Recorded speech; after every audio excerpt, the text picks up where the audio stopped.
In the depths of the earth, where sunlight had long been forgotten, the hollow kingdoms sprawled in their decaying grandeur. Once mighty halls of dwarven craft stood silent, their echoes carrying only whispers of former glory. Goblin warrens, once teeming with life and mischief, now lay empty and forlorn. It was in this realm of faded empires that Garrick Bloodthorn found himself, a lone figure traversing the shadowy passages with a restless determination. His eyes, accustomed to the gloom, scanned the ornate pillars and crumbling archways, searching for clues to a mystery that had plagued him since childhood. Garrick's journey had begun with a cryptic map and a blood-stained letter, both inherited from a father he barely remembered. The parchment spoke of an ancient throne, a seat of power that supposedly held the key to rekindling the magic of the fallen races. As he delved deeper into the abandoned kingdoms, Garrick couldn't shake the feeling that unseen eyes watched his every move. The air itself seemed charged with secrets, as if the very stones longed to speak of the cataclysms they had witnessed. It was during one of his careful explorations that Garrick first encountered Maelis Thornwhisper, an elven sage whose knowledge of the underground realms surpassed even the most learned scholars. Her silver hair seemed to glow in the dim light of bioluminescent fungi, and her eyes held the wisdom of centuries. "You seek the hollow throne," she had said, not a question but a statement of fact. "Be warned, seeker. The path you tread is steeped in blood magic and ancient betrayals." Despite Maelis' warnings, Garrick pressed on, driven by a compulsion he couldn't explain. Along the way, he gathered unlikely allies. Brokk Stonesinger, a gruff dwarven geomancer with an uncanny ability to read the stone itself, and Astraea Starseer, a human seer whose visions seemed to pierce the veil between past and present. Together, they navigated the treacherous landscape of the Hollow Kingdoms, each step bringing them closer to the heart of an age-old enigma.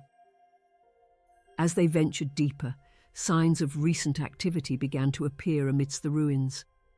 Fresh claw marks scored ancient walls, and the acrid scent of dark rituals lingered in forgotten chambers.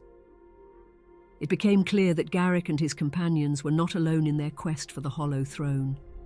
Whatever power lay dormant in the depths of the earth, others sought to claim it as well. With each passing day, the weight of destiny pressed more heavily upon Garrick's shoulders, and he couldn't shake the feeling that his entire life had been leading to this moment, a confrontation with a truth that would shake the foundations of the underground world. The deeper Garrick and his companions ventured into the Hollow Kingdoms, the more the very air seemed to thicken with ancient magic. Brokk's expertise proved invaluable as he guided them through treacherous passages, his fingers tracing patterns in the stone that only he could perceive. "The earth remembers," he would mutter, his voice gravelly with concern. "It speaks of great power and greater calamity." As they traversed long-abandoned dwarven highways and goblin tunnel networks, signs of a once thriving civilization gave way to more sinister remnants. It was Astraea who first sensed the change. Her eyes, usually focused on some distant point only she could see, suddenly snapped to attention. "We're being watched," she whispered, her voice tight with apprehension. No sooner had the words left her lips than shadows began to coalesce around them, taking on monstrous forms. Creatures born of nightmare and blood magic materialized from the darkness, their eyes gleaming with malevolent hunger. Garrick's sword sang as he drew it from its sheath, the blade glowing with a light that seemed to push back the encroaching shadows. The battle that ensued was chaotic and terrifying. Maelis' voice rang out in ancient Elvish, her incantations weaving protective barriers of shimmering energy.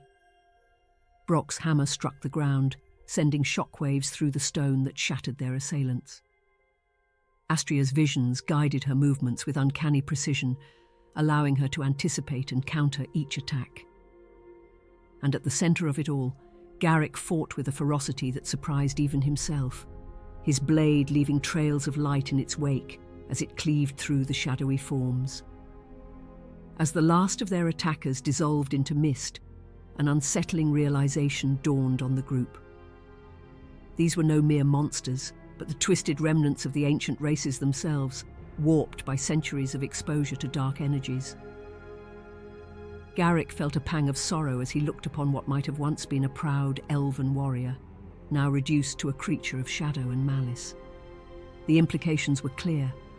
Whatever calamity had befallen the Hollow Kingdoms, its effects were far more dire than they had imagined. Their path forward now fraught with even greater danger, the companions pressed on, driven by the growing certainty that the fate of not just the underground realms, but perhaps the entire world, hung in the balance.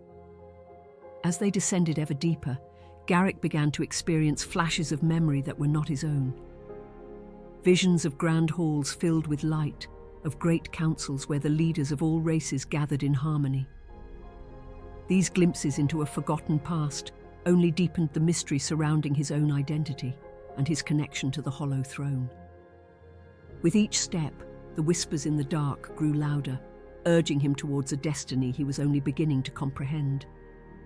The massive doors before Garrick groaned open, revealing a chamber that defied the imagination. The hollow throne room stretched impossibly far, its ceiling lost in darkness above. At its centre stood the throne itself, a colossal seat carved from what appeared to be a single massive gemstone.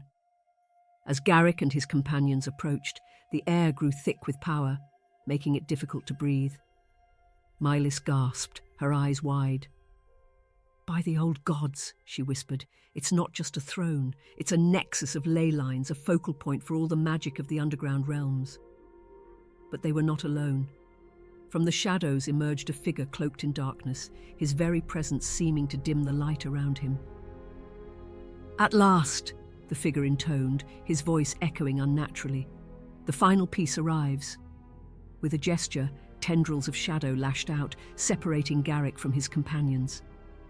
Brokk's hammer met an invisible barrier, while Astraea's cries of warning were muffled by the oppressive magic. Maelis began an incantation, only to have her voice fail her as the shadows tightened their grip. Isolated and facing an enemy of incredible power, Garrick felt fear grip his heart. Yet as the cloaked figure approached, something stirred within him. The whispers that had guided him grew to a crescendo, and suddenly, knowledge flooded his mind. He saw the history of the Hollow Kingdoms unfold, the rise of the ancient races, their harmony, and then their tragic fall. He saw the blood magic that had been unleashed in desperation and the catastrophic consequences that followed. And he saw his own place in it all, a legacy hidden even from himself. "You are the last," the dark figure said, circling Garrick predatorily. "The final descendant of all the ancient bloodlines, the key to unlocking the full power of the Hollow Throne.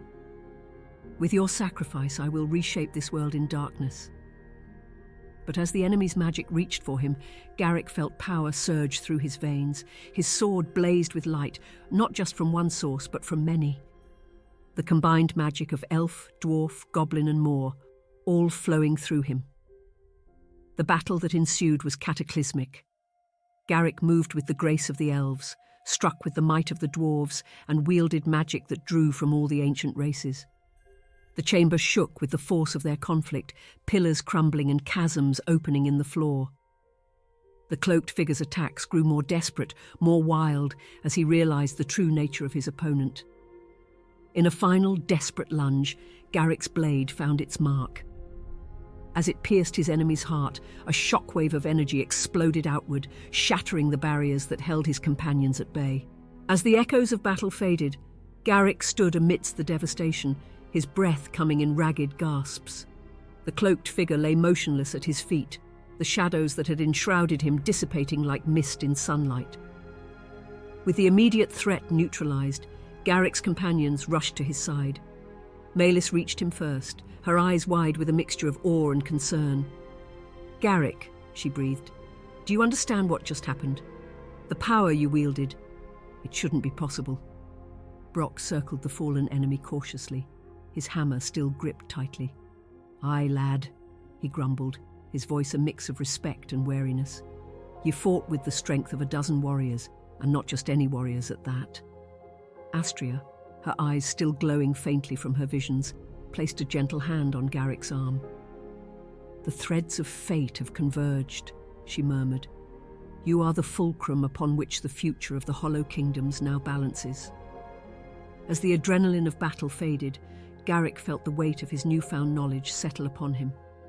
He was indeed the last pure-blooded heir of all the ancient races combined, a living bridge between the disparate peoples who had once called these underground realms home. The hollow throne pulsed gently behind him, as if acknowledging his presence.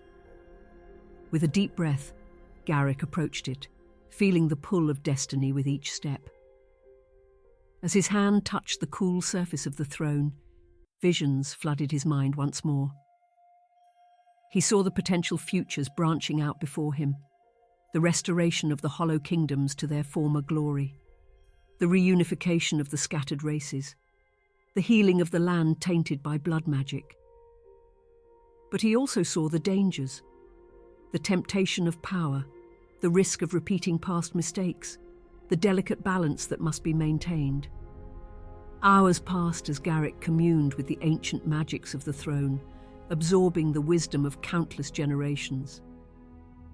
When he finally turned back to his companions, they could see the change in him.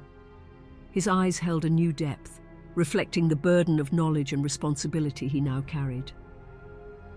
"We have much work to do," Garrick said, his voice resonating with newfound authority. "The Hollow Kingdoms must rise again, but not as they were. We must forge a new path, one that honors the past while safeguarding the future." In the days that followed, word of Garrick's victory and his true nature spread through the Hollow Kingdoms like wildfire. Survivors of the ancient races, long hidden in the deepest recesses of the underground realms, began to emerge. They came in trickles at first. A group of elves here, a clan of dwarves there, even a few goblin tribes cautiously sending emissaries. Each arrival brought new challenges and opportunities as Garrick worked tirelessly to bridge centuries-old divides and forge a new unity. The Hollow Throne became the center of a burgeoning renaissance. Under Garrick's guidance, and with the invaluable support of Maelis, Brokk and Astraea, the old kingdoms began to stir with new life. The dwarves set about repairing crumbling infrastructure, their hammers ringing out in long silent halls. Elven mages worked to cleanse areas tainted by dark magic, their spells weaving harmony back into the very fabric of the underground world. Even the goblins found a place, their ingenuity put to use in devising new ways to sustain life in the subterranean environment. Yet, as the last pure-blooded heir of all the ancient races, Garrick faced unique challenges. His every decision was scrutinized, with each race seeing him as both one of their own and as an outsider. The weight of centuries of history and the hopes of entire peoples rested on his shoulders. There were nights when doubt gnawed at him, when the whispers of the past seemed to question his every move. In these moments, he found solace in the unwavering support of his companions and in the growing strength of the reborn Hollow Kingdoms. As the years passed, the underground realms flourished in ways none had thought possible. The Hollow Throne, once a symbol of division and lost glory, became a beacon of unity and progress. Garrick, growing into his role as leader and mediator, worked tirelessly to ensure that the mistakes of the past were not repeated. He encouraged the sharing of knowledge and magic between the races, fostering an era of unprecedented cooperation and growth. On the 10th anniversary of the battle that had changed everything, Garrick stood before a gathered assembly of all the races. The chamber of the Hollow Throne, once a place of shadows and whispers, now blazed with light and echoed with the sounds of a thriving civilization. As he addressed the crowd, Garrick felt the full weight of his unique heritage, the last pure-blooded heir, a living bridge between past and future. "We have come far," he said, his voice carrying to every corner of the vast space. "But our journey is far from over. The secret of the Hollow Throne was not power to be wielded by one, but the strength found in our unity. Together, we will write the next chapter of our shared history, honoring our diverse roots while growing towards a common future." As cheers erupted around him, Garrick allowed himself a small smile. The whispers in the dark had led him to his destiny, but it was in the light of a new day that the true adventure was just beginning.